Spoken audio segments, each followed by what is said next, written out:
Good morning, everyone, and thank you for joining us. The objective of today's call is to respond to comments that we received on the market enhancements for summer 2021 readiness draft tariff language specific to export load and wheeling priorities.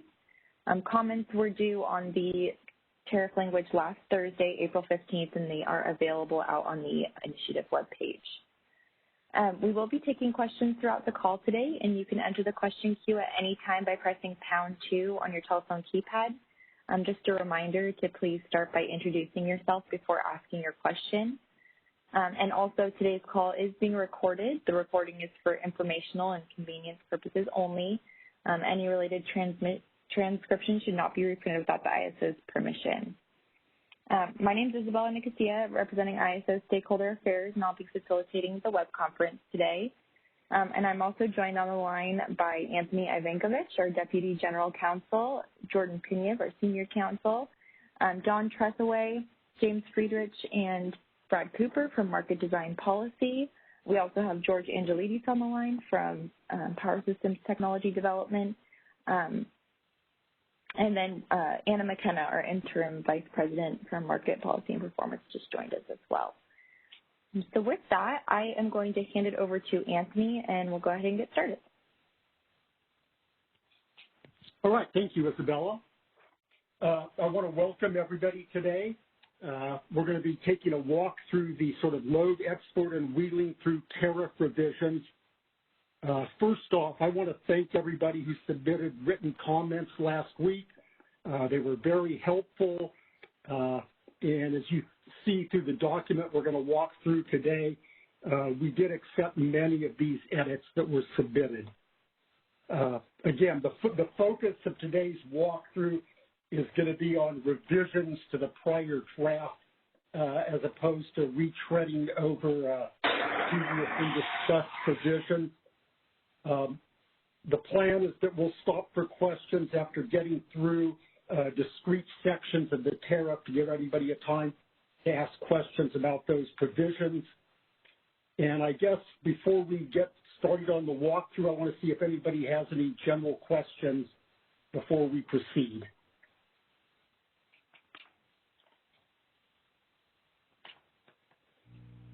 If anyone has any questions, please be sure to press #2 on your telephone keypad to identify your line.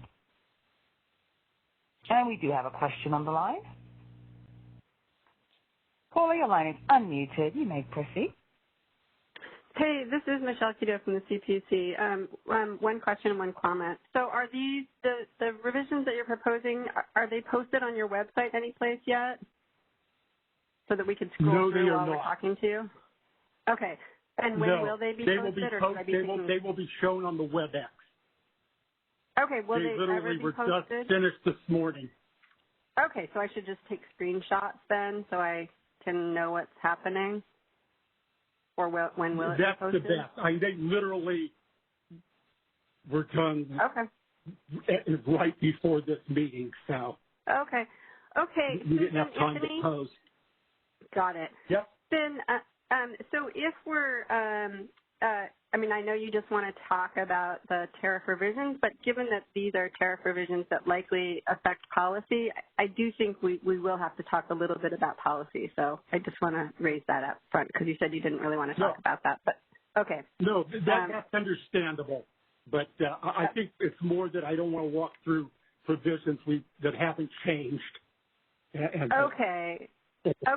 Although, just so you know, like I did think about this over the weekend, and so I do have some serious concerns about them. So I will raise them as we go through them. But thank you very much. Appreciate it.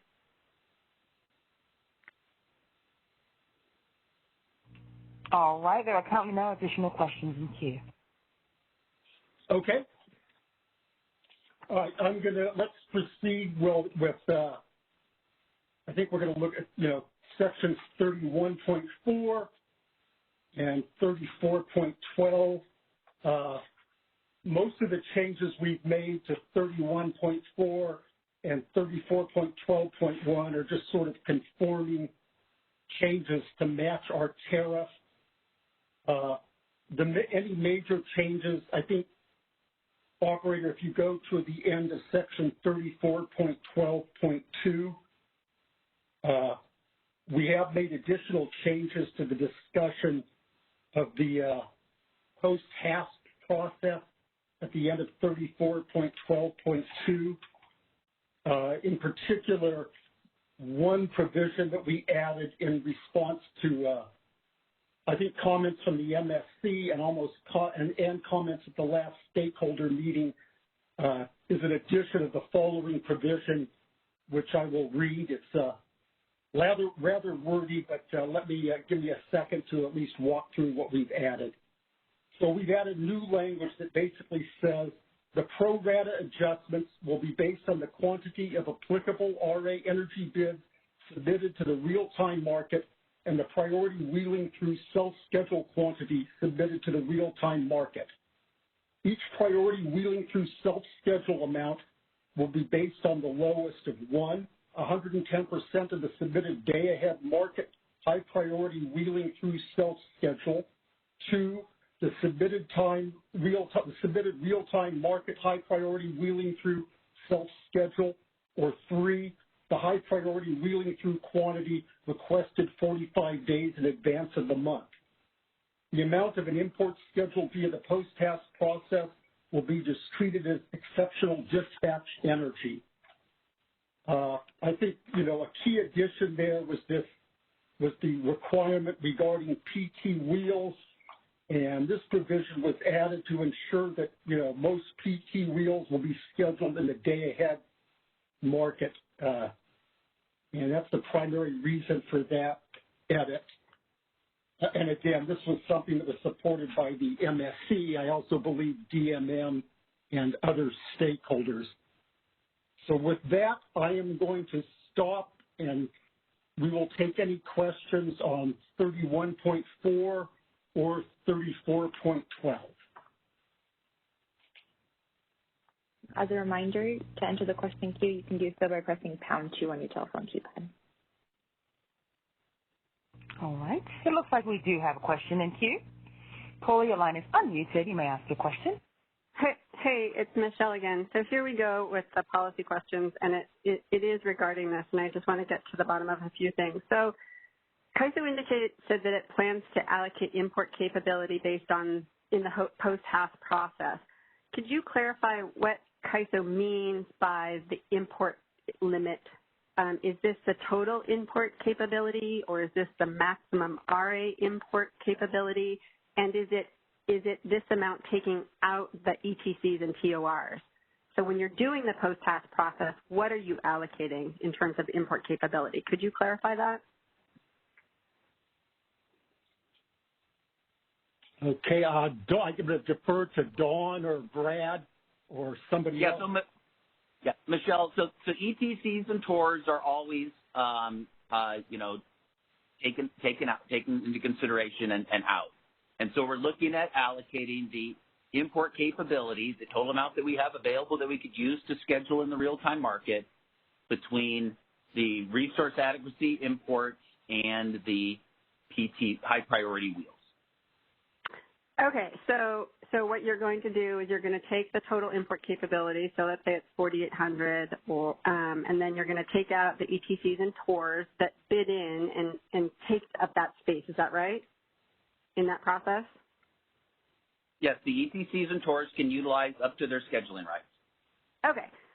Okay, so then maybe you have 3,700, so then you're going to allocate the 3,700 between RA and wheels.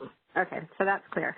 Okay, so you know that RA imports are limited by your maximum import capability that's in your tariff, right? So, for example, the limit at the RA limit for resource adequacy might be 2,700 at, Cobb Malin.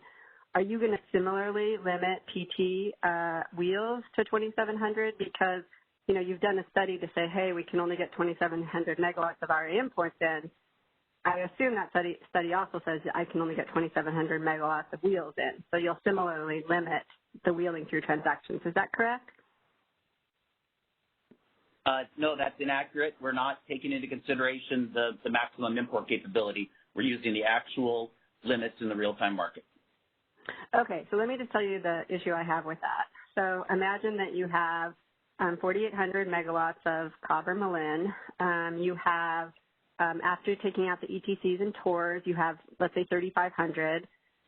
We've limited RA transactions to 2,700, so even if RA wanted to bring in more, we couldn't. But you could potentially have PT Wheels bidding at what, 4,800, 5,000? And what's the limit on PT Wheels? The limit on PT Wheels is those that have procured transmission on a monthly basis for on-peak hours. So they could even take up the TOR and ET space? Oh, no, you see what I'm saying? You could get to the border, though, for 4,800 megawatts potentially. I mean, I think this is this is one of the things that I thought about over the weekend, and I think it's very problematic to allow PT Wheels in excess of the RA, the misallocation that we've already determined is feasible. Do you see what I'm saying? Does anyone understand what I'm saying?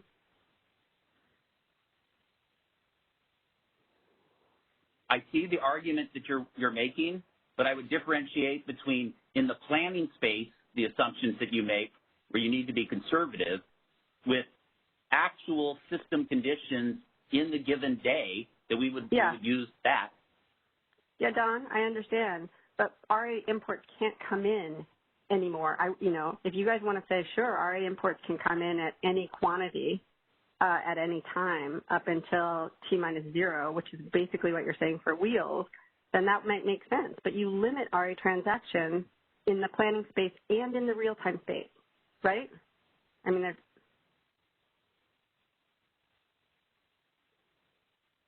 again, we're using the RA supply that's bidding into the market in the pro rata allocation, and we're using the PT wheel quantity with the additional limitations we put with regards to scheduling in the day-ahead market, how much you have to at least schedule, basically 90% day-ahead, in direct response to your concerns. Okay, but then I still have more concerns, and I do appreciate that. That wasn't direct response to my concern, but this is now an additional concern I have, that the ratio, in my mind, the worst it could get would be 50-50, because I was thinking what we're talking about is the RA is the maximum import capability, and the RA transactions could be up to that amount. So it's 2,700. We could have RA transactions up to 2,700. We could have wheels up to 2,700, and at worst it could be 50-50. But over the weekend, I realized that it could be much worse than 50-50, and we could get much less than 50-50. And I think that seems very problematic. Okay, so now I want to go through an example. I just want to ask a couple of questions. Does CAISO intend that the post-task process only occur if day-ahead PT wheels or demand is unfeasible, or also if real-time PT wheels or LPT wheels make the schedule infeasible?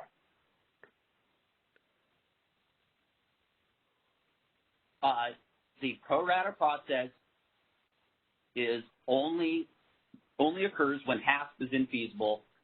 And as we've stated on numerous occasions, any LPT wheel that somehow made it through the HASP process would be set to 0 in the post-HASP process. Got it. And I get that. But what I'm trying to say is, could real-time PT wheels send us into the post-HASP process? Can you ask that question again? I don't follow what you're getting. This is really important. Okay, let me just go through an example. Assume that you have an intertie with 4,000 megawatts of capacity, 2,000 megawatts of non-RA imports make it through, and 2,000 megawatts of PT wheels. Okay, do you have that? And the schedule is feasible in IFM and RUC. Okay? Yeah. Now, again, let's go to the real time. Michelle, we acknowledge that the proposal does not take into consideration non-RA imports that cleared RUC. I understand, but can you just let me finish with my example, please? Okay. Can you start beginning, please? Sure. Okay. There's a 4,000 megawatt intertie. There's 2,000 megawatts of non-RA import and 2,000 megawatts of PT wheels that are feasible in the IFM and RUC. Okay? Okay. Okay. Now let's say 2,000 megawatts of real-time PT wheels show up, does that make the schedule infeasible, or does that send us into the post-HAS process? So in real time, the amount of PT wheels is 2,000 megawatts? No, it's 4,000 because I have 2,000 from the day ahead and 2,000 from real time. Based on our current rules, they would only be able to increase to 2,200. They couldn't go to 4,000 under the rules we're proposing. So I understand what will be considered in the post-HAS process, but I'm trying to understand if this sends us to the post-HAS process. In that instance, your example would not send us to a post-HAS process because 2,200 is less than 4,000 megawatts. Okay, but you're putting the post-HAS process before sending to post-HAS process, right? So we have 2,000 of real-time PT wheels with penalty provisions that are exactly the same as day-ahead provisions. So in my mind, that would make it infeasible, right? And then send us to the post-HAS process where we could limit it to 2,200, right?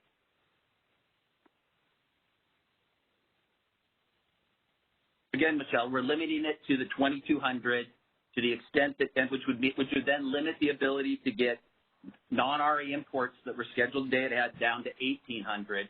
And again, if you went into a pro rata process under the scenario you put in place, there are no RA import bids because RUC was feasible. Right. Okay. So now we go to the post-HAS process. Let's say it does send us there because we have 4,000 megawatts of PT wheels and 2,000 megawatts of non-RA imports. So we go to the post-HAS process. And in the post-HAS process, it's RA transactions divided by RAs plus wheels. But in this case, there are no RA transactions. So what goes through? Then it would be 100% PT wheels. We've talked about this before. That's the way this works. That if there's if the RUC is not infeasible, there's no guarantee that you're going to have RA imports because they don't have a must-offer obligation unless they voluntarily make themselves available into real time. Yeah, I guess here's the point I'm trying to make. The proposal that you've made addresses the issue, addresses one portion of the issue, but you didn't.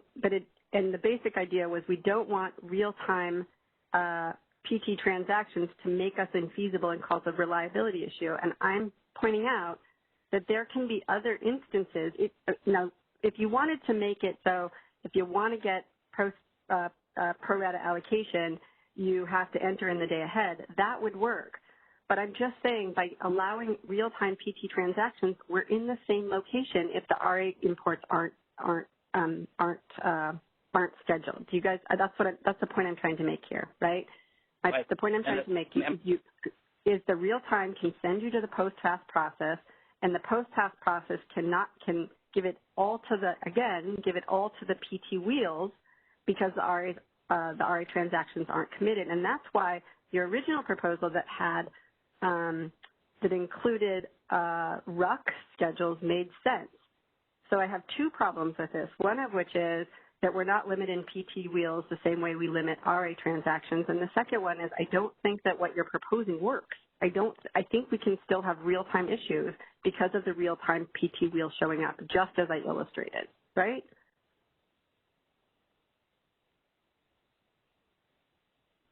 Michelle, the amount of incremental PT wheels that could come in your example, is 200 megawatts, which is lower than what it previously was, which was 2,000 megawatts.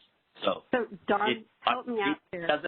It doesn't eliminate it because we don't consider non-RA imports that clear RUC in the post-HAS allocation. So Don, I really am not following you. You're saying it limits to 2,200, but the calculation, as I see it in the document that you have, shows that you do the RA allocation first, and then the residual goes to the wheels. And the RA allocation in the example I gave you is 0 because there are 0 RA transactions in the HAS process. So RA gets 0, right? What am I missing here?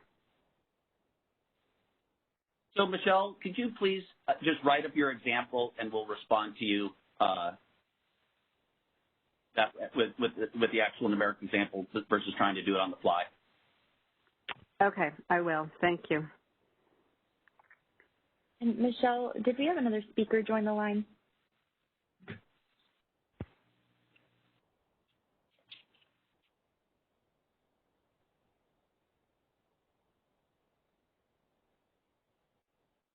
We had two additional speakers that joined. Isabella, apologies, I was on mute. Okay, thanks. If we could unmute their lines. Yep, unmuted. And there are no additional questions in the queue. Okay, thanks.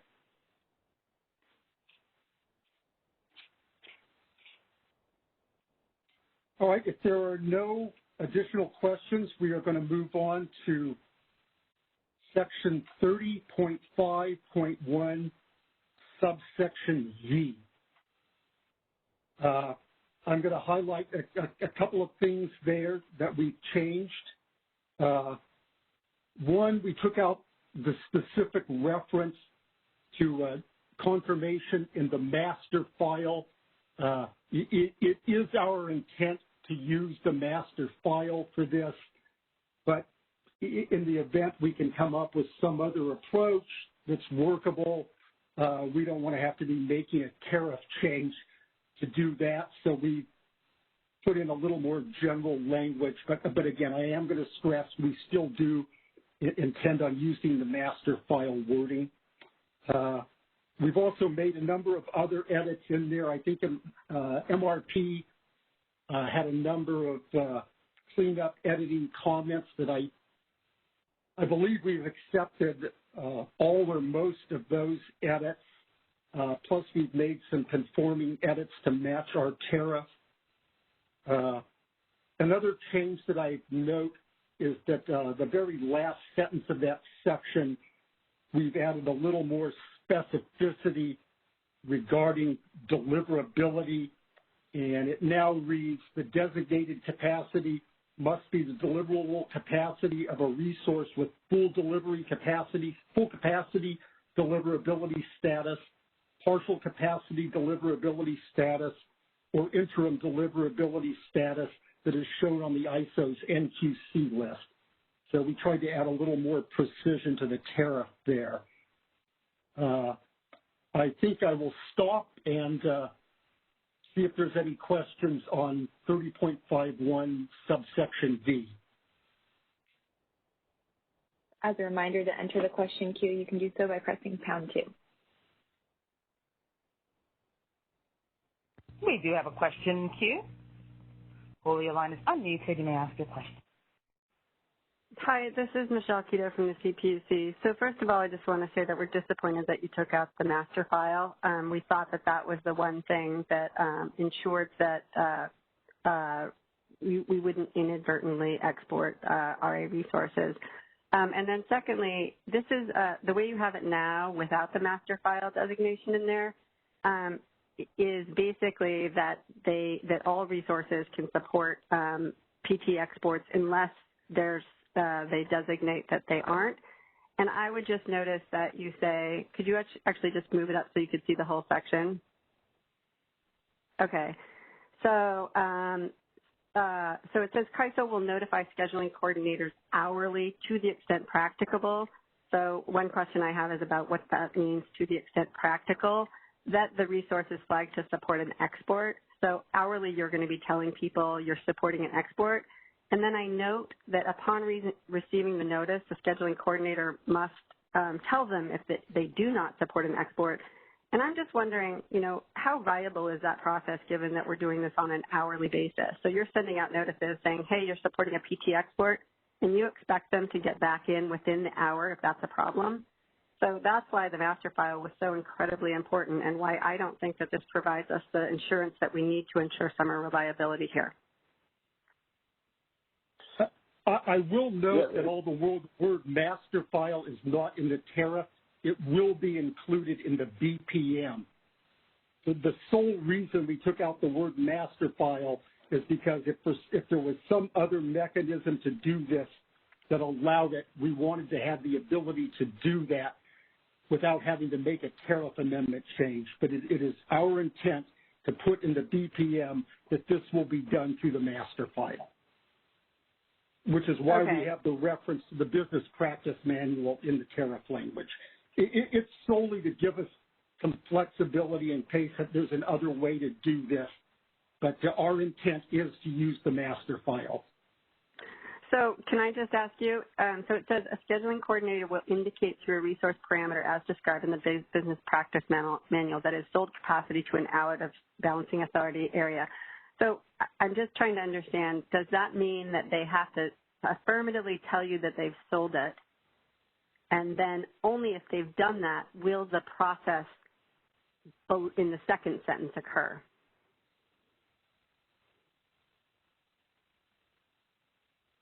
As to your first question, the flag will be set to no, so they have to affirmatively, I believe, make the change. I believe, and I'm going to subject to Dawn or Brad or somebody, I believe the notice occurs regardless whether they've switched the flag or not. But I will defer to the subject matter folks on that. That would be helpful if I could get clarification. So, Anthony, the flag is always set to no. The resource must affirmatively meet the attestations to turn the flag to yes. The key is we don't do a direct mapping between the exporter and the resource. And so since it's been a designated resource, we want to then notify them to the extent that it was designated, for instance, inadvertently from a different exporter for some reason. So it's just an extra check. If someone has selected the flag, if they have not selected the flag yet, that resource can never be a designated resource per our validation rules that we're updating. So we will look to see that flag. If it is set to no and some export identifies in their bid that that resource is supporting that export, that bid will be rejected. Okay, great. Thank you. That's what I need to hear because it's not entirely clear from this. Thank you. I appreciate that. All right. I do not see any additional questions in queue. Okay. I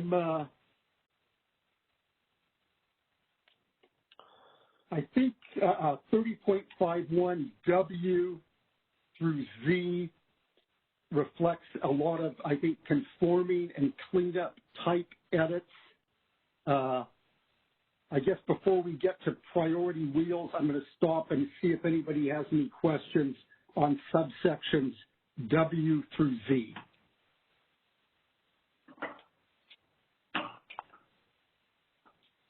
Once again, ladies and gentlemen, #2 will enter you into the question queue.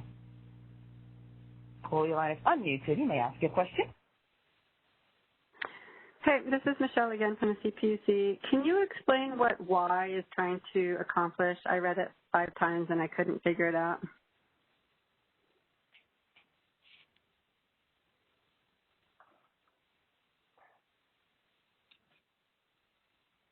Dawn, do you want to take that? Yeah.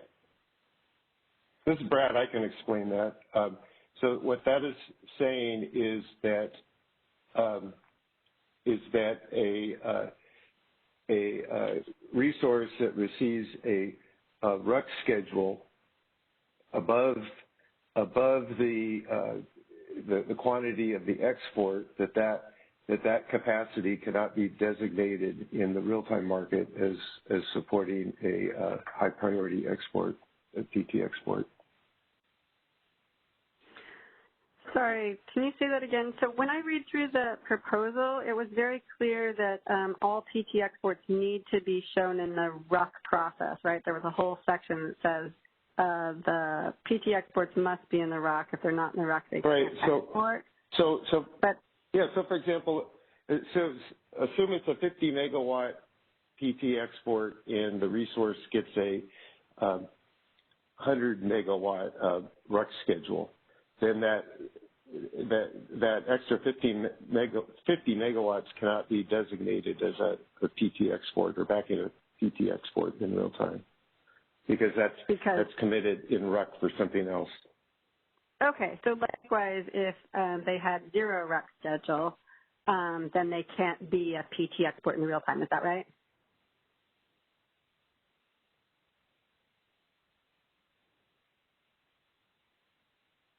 No, Michelle, they could have a zero. No, that's not. Yeah. Go ahead, Don. Yeah, they could, if they have a zero ruck schedule, and then they would still need to offer that capacity into the real-time market so that we could validate that it's still there to support the PT export. Okay, where does Or if they didn't schedule a PT export in the day ahead and they had a zero ruck schedule, then they could schedule a PT export in the real time. Where does it say that you have in this language that you have to participate in the IFM and RUC to have a PT export? Because that was in the proposal, and that's not what I'm reading here, and why. So, Michelle, why is addressing move RUC to the real-time market, where in the event that resource was supporting a PT export and then received an additional RUC, participated in RUC and received an additional RUC schedule, that's capacity for the CAISO. That's not now capacity that could support a PT export, incremental PT export in real time. So that's what we're addressing with this provision.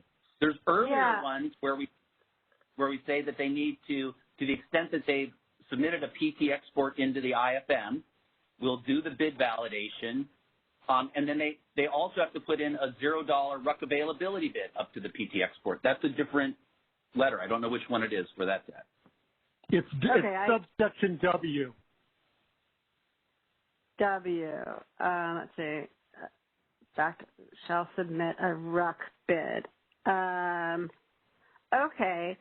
But here's the problem. This says you have to submit a RUC bid, but it doesn't say you have to designate yourself as a PT export. That's my issue, right? So where does it say that you must show up in the day ahead to be a PT export, right? This says you have to submit a zero bid as a PT export resource. So, Michelle, in the IFM, if someone was looking to get PT export status, they would submit an export self-schedule.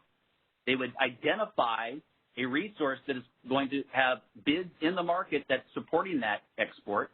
We then do a validation to see if that resource is bidding and capable bidding and has capacity offered into the market that it can support that export quantity. If it can, then it receives the PT status. If the resource is not able to support the full quantity, then the export bid is not allowed.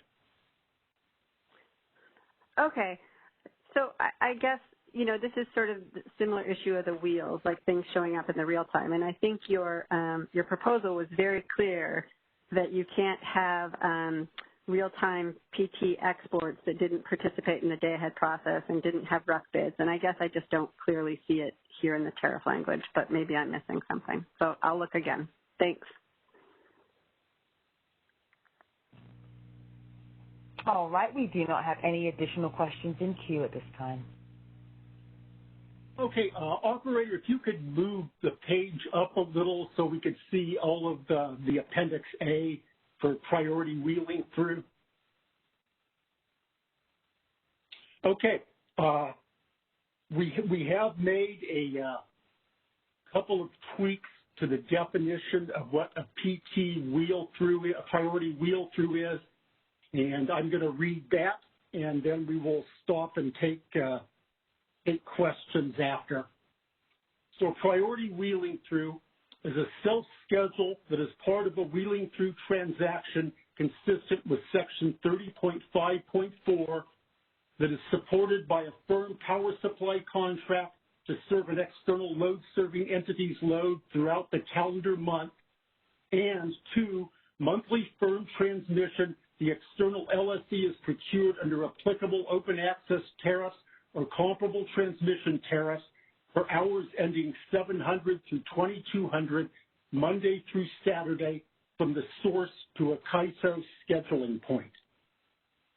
So there are some more, changed a bit of the definition there from what was posted a couple of weeks ago. So I'm going to stop here and take questions on the definition of a PT wheel. Once again, ladies and gentlemen, #2 will enter you into the question queue. I do see we have a question in queue. Caller, your line is unmuted. You may ask your question. Hi, everyone. Ali Yazdi at Morgan Stanley here. Just a quick comment on that definition. I think that definition is designed to match the Schedule C peak product. You might want to add Monday through Saturday, not including NERC holidays in there, just to match that product more accurately.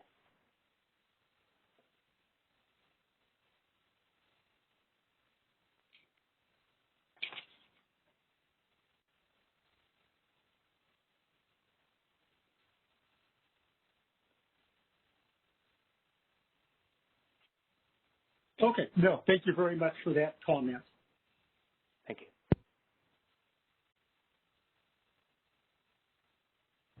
There are currently no additional questions in queue.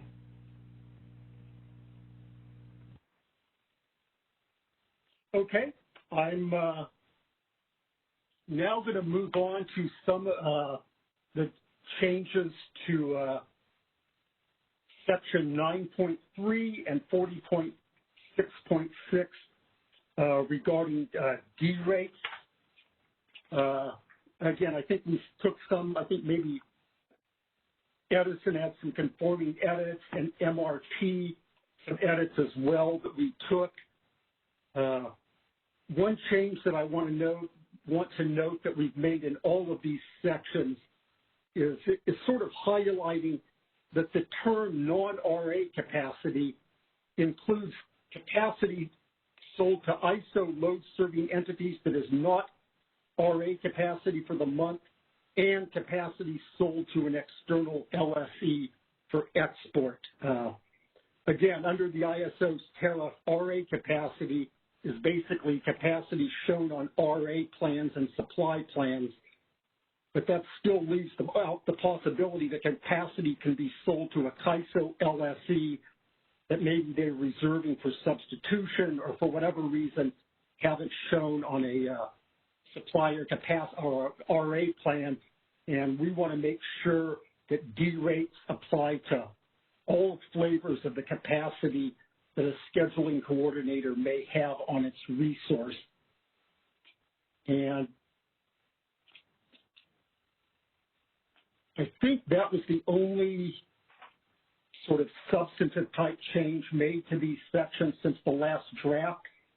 So with that, I will stop and take any questions on the changes in sections, the 9.3 sections or 40.6.6.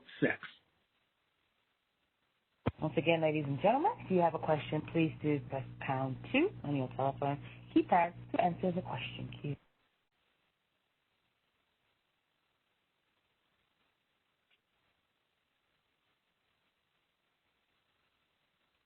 And we do have a question in queue. Caller, your line is unmuted. You may ask your question. Hey, this is Michelle Quito. I just wanted to go back to the, let's see, it's the internal allocation, the post-task process for PAS 26.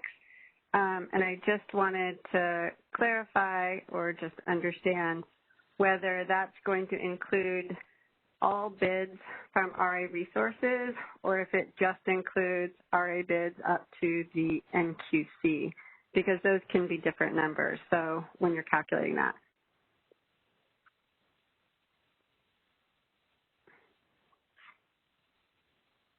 Michelle, this is Don. It's all RA import bids. Okay, yeah, all RA import bids, but when you're doing the PAS 26, it's all bids, RA bids in Northern California, plus all our RA import bids. So imagine you had a solar resource, for example, and the NQC was 200, but at 3 p.m. or 4 p.m. it was bidding 700. Do you count the full 700 from that solar resource when you're doing the post-task process? Again, Michelle, the NQC is not relevant to the pro rata allocation. It's what is being offered into the. Are you sure? Can we go to that tariff section?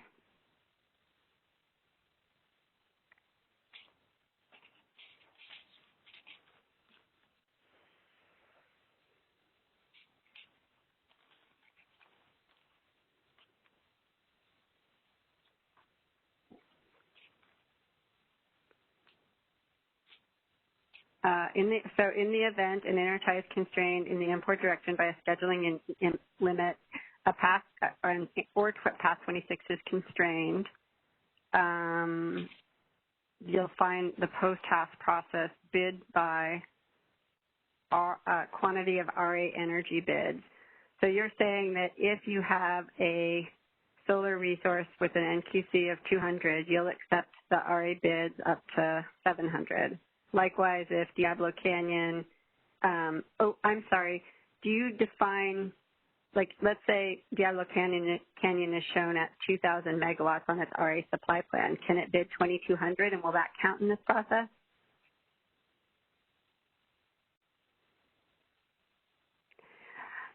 The question, Dawn, is what do you mean by RA bids?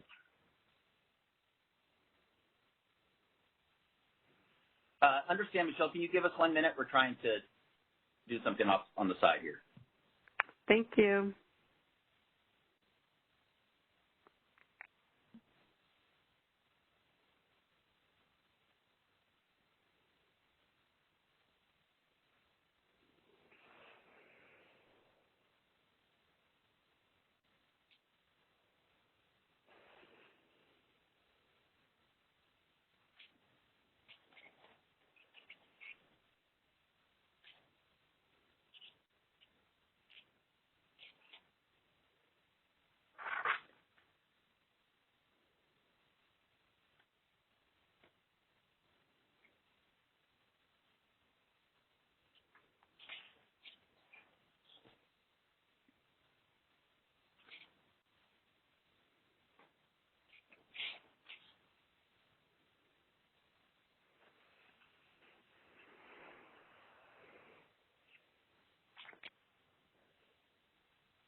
We're still working on it. 1 sec.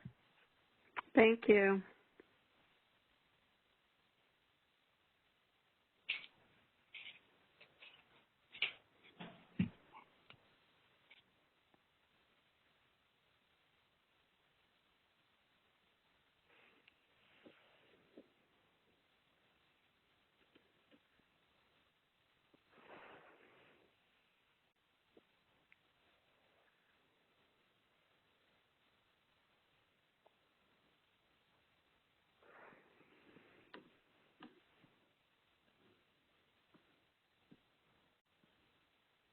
So, Michelle, just to be, we do need to correct, it is what's actually shown on the RA plan. So it's basically the higher of the upper economic limit from the bids that they've submitted or the showing quantity. Okay. Well, I'm sure you guys know I'm going to object because there's always energy above the RA shown quantity because, you know, in conjunction with you, we've reduced the NQC values for resources that we don't think provide reliability all the time, but they can be bidding far more. And also during stress system conditions, they'll clearly be bidding more. So all the energy we are eking out is really not from RA resources. Assume every resource in the north is an RA resource. You could have, 15,000 megawatts of NQC, but you could have 18,000 megawatts of bids. So I don't really think the post-task process is allocating appropriately the internal transmission. So we have concerns about that as well. Thank you.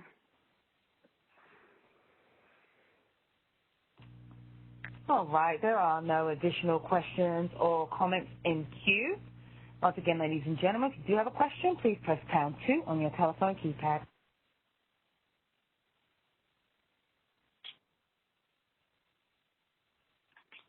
If there's no further questions on the 9.3 or 40.6.6, we'll move up to section 31.5.5, and we've added a sentence there that picks up on stuff we've described in the appendix to our proposal, and it basically provides if RUC cannot schedule sufficient capacity to meet the RUC procurement target, a RUC award or RUC schedule will be issued to imports providing RA capacity for the full amount of their RA capacity. And I will stop there and open it up to any questions. All right, we do have a question in queue, and as a reminder, ladies and gentlemen, #2 will enter you into the question queue. Caller, your line is unmuted. You may ask your question. Hello, this is Partha Malvadkar from PG&E. This might just be a follow-up to the conversation that was just had between Michelle and Don. Don, what I heard you said was it was the higher of the bid amount or the NQC. Did you actually mean the lower amount, or did I mishear that? If I did say that, I misspoke. It is the lower of the upper economic limit or the showing. Okay, yeah. Thanks for that clarification. Yeah, appreciate it, Don. All right. There are currently no additional questions in queue, but once again, #2 will enter you into the question queue.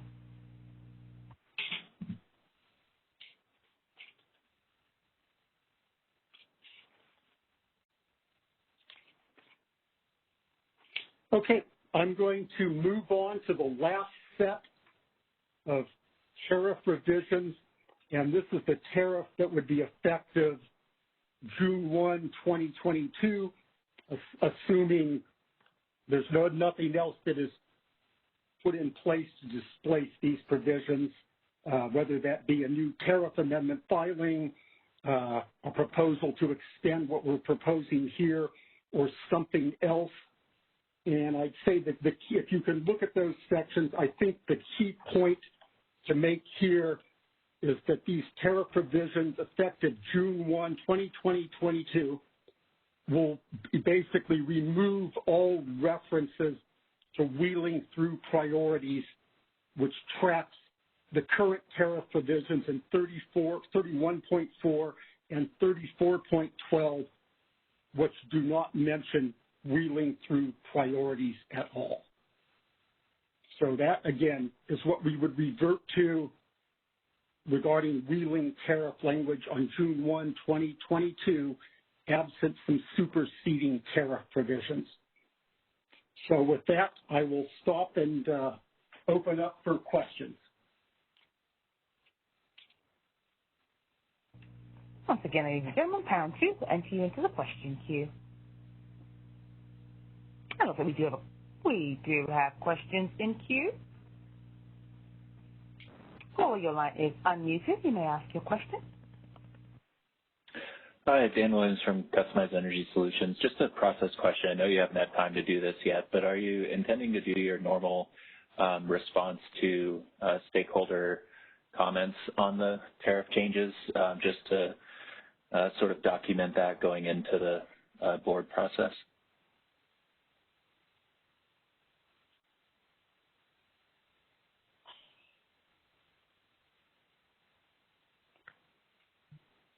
At this point, given the late nature of this, I think we will post, after today, we regroup and probably try and post tariff language. I'm not certain that we have time at this late hour to go through and discuss all of the comments. We're aiming to make this filing early next week and are really pressed for time, but we will try and I think we will commit to trying to get some updated tariff language posting, which would reflect the changes we've accepted.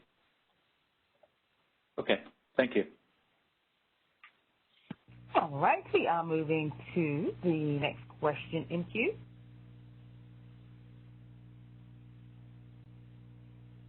Caller, your line is unmuted. You may ask your question. Hi, this is Camille Crispin with Idaho Power. My question is back on 30.5.1. Apologies for not asking it earlier. And I'm actually looking at the prior posted version, so I can't remember exactly how that tracks. But in section V, of the prior posted version, it says a scheduling coordinator will indicate in the master file that it has sold capacity to an out-of-balancing area load serving entity. And I guess my question is, do you all think that that's, I guess, does that, we read that to only apply to scheduling coordinators within CAISO's BAA, but we're not sure that that's totally clear. So the question is, what's the intent, and if that is the intent that only applies to SCs within CAISO, is that sufficiently clear? We agree. It's only intended to pertain to exports of CAISO internal generation. We will take a look at the wording. Okay, thank you.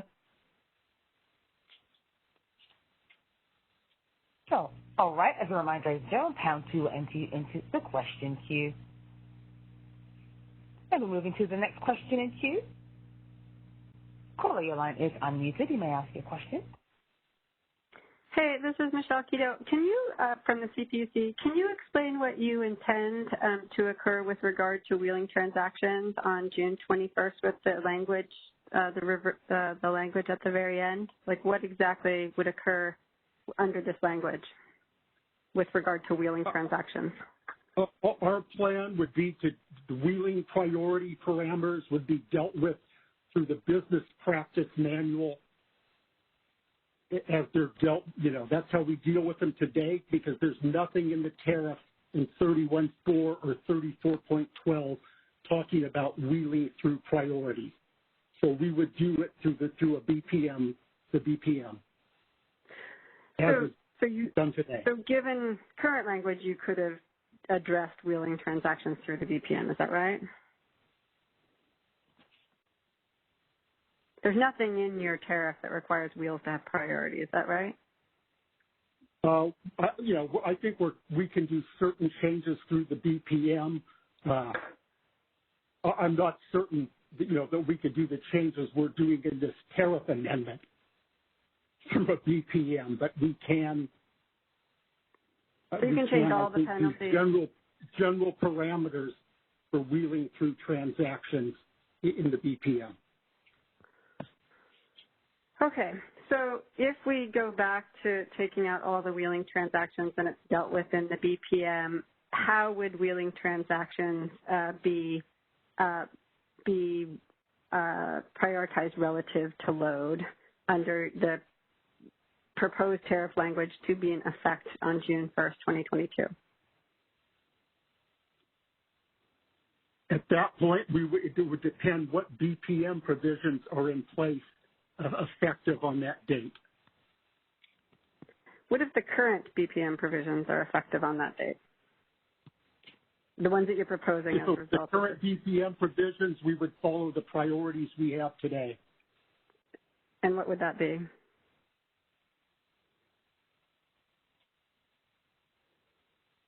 Just to be clear, this is Anna. I'm not quite sure that we actually have the wheeling priorities explicitly specified in the BPM, but our intent is in the BPM itself, we would be, currently the parameters are set such that the wheelings get a higher priority coming out of the day, head into the real time. They would get an equal priority to load in that case under the BPM change. The difference in this filing, obviously, is that we're creating two categories and assigning requirements to get into the higher category of wheels, which we do think we need a tariff change. But like today in our parameter setting, we can change those through, and we would memorialize that in the BPM if it's not currently in there, that they would have equal priority as a group to load in the real time, as opposed to higher as it seems to be today in the parameters. Okay, I guess I'm just trying to understand when we go to June 1st, 2022, is it going to get significantly worse, or is it going to get significantly better? Unless we refiled something, Michelle, unless we refiled something again for June 1st, then the BPM changes would be as I just described. We are going to consider whether we need to, if we don't get the stakeholder process to have developed something that is better than what we have here today, we might have to consider refiling this. But we would do so and notify folks early in the year. So it's hard for me to tell you if it's going to get better or worse in June 1st. It just depends on where we land. Okay, thank you. We're moving to the next question in the queue. Caller, your line is unmuted. You may ask your question. Hello, this is Sean Neal for Imperial Irrigation District. I just wanted to turn back to the definition of priority wheel-through schedules, just to ask for clarity as to the product that is envisioned in the time periods that are for which the wheel-through has to be scheduled. I saw hour ending 7 through 22, Monday through Saturday, and just curious if there's any clarity or lack of clarity in terms of how consistent the product has to be in terms of every hour, or if there's different flexibility in terms of the hours scheduled through the month. I think our intent is that the contract be for hours 7 through 7 through 22, and not just a subset of hours within that period. Okay. Thanks for that clarification. Appreciate it. All right. I do not see any additional questions in queue.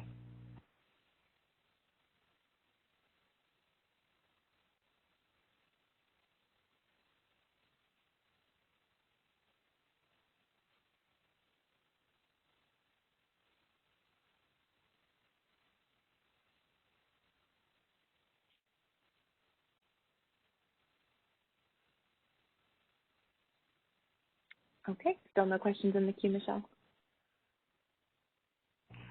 There are currently no additional questions in queue. Okay. Well, then, as far as next steps go, I know Anthony mentioned earlier that we are planning to file for early next week. Right now, we're targeting the 28th, which is next Wednesday. And we'll try to get that revised language posted to the initiative webpage soon as well. So before we conclude, Anthony, was there anything else you wanted to add? Nothing to add, but, again, I want to thank everybody for your comments, both written and on the call today. They're always very helpful for purposes of putting together tariff language, so I really appreciate it. Again, we will try and regroup internally and seek to get some revised tariff language posted as soon as we can. And again, we are aiming to make this filing on the 28th, which is next Wednesday. So, and again, I think I also want to speak on behalf of the entire group. We know it's been really, a challenging stakeholder process with a lot of diverse viewpoints run on an extremely expedited basis, and we really, appreciate everybody's input and effort to try and identify solutions. So thank you for all of that. And Isabella, that concludes all of my comments. Okay, thanks, Anthony. Well, I'll check one last time, see if we have any last questions. Michelle? There are currently no additional questions. Oh, one question just popped in. Okay. Caller, your line is unmuted. You may ask your question. Hi, this is Alan Meck from San Diego Gas and Electric. I wanted to ask one question about the language in the scheduling priorities that says we're going to give top priority to exports explicitly identified in a resource adequacy plan backed by a resource adequacy capacity explicitly identified and linked in a supply plan to the exports.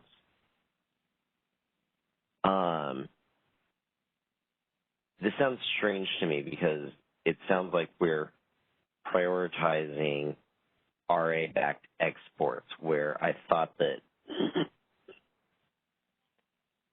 that was not the case in the policy development.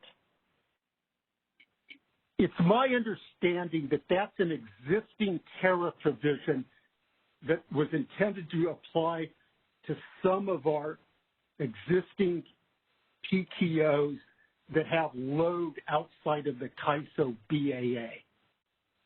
So I think that's a provision that's, I don't know the origins of it, but it's my understanding it's been in there for some time, and that's its intent. Okay, for PTOs that have load outside of the CAISO BAA. So in other words, RA is still being used to serve California load. It's just kind of strangely placed. Is that what I'm hearing?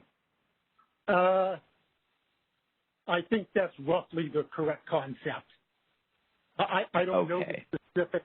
It's been in there a while, but it is my understanding that at least one entity, maybe more, has load that's outside of the CAISO BAA that they serve. So it's intended to cover that. All right. I'm okay with that. Thank you. Any other questions? There are no additional questions in queue. Okay. Then that concludes today's stakeholder call. Thank you all for your participation, and I hope you have a great rest of your day and the rest of your week. That concludes our conference. Thank you for using Event Services. You may now disconnect.